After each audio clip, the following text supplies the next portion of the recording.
బలూచిస్తాన్. అక్కడ మన 51 శక్తిపీఠాల్లో ఒకటైన హింగ్లాజ్ మాతా ఆలయం కూడా ఉన్నది. నేటికి పాకిస్తాన్లోని వేల మంది హిందువులు ఏటా అక్కడికి పోయి హోమాలు పూజలు చేసుకుంటూ ఉంటారు. మరి అమ్మవారి శక్తిపీఠం ఉన్న సనాతన పుణ్యభూమి వేదభూమి ఎలా పాక్ వశమైంది? బలూచిస్తాన్ మొదట ముస్లిం దండయాత్రలు ఎదుర్కొన్నది. క్రమంగా హిందువుల సంఖ్య తగ్గుతూ వచ్చింది. వినుర్రి మీకోసమే చెప్తున్నా. చివరికి బ్రిటిష్ వారి అజమాయిషీలో ముస్లిం పాలకుల పాలన కొనసాగింది.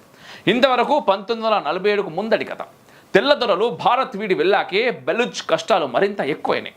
బ్రిటిష్ వారు కూడా పెట్టనన్ని కష్టాలు సొంత పాకిస్తానీ ముస్లింలు ఇంతకాలం పెట్టారు.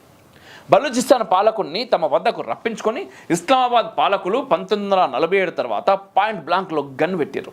చావు భయంతో బలూచ్ పాలకుడు చెప్పిన చోటల్లా సంతకాలు చేసిండు. అలా బలూచిస్తాన్ పాక్లో అంతర్భాగమైంది. ఇదంతా జరుగుతుంటే కాశ్మీర్ సమస్యకు కారకుడైన మన చచా నెహ్రూ బలూచిస్తాన్ విషయంలోనూ నిమ్మకు నీరెత్తినట్టు ఉండిపోయిండు.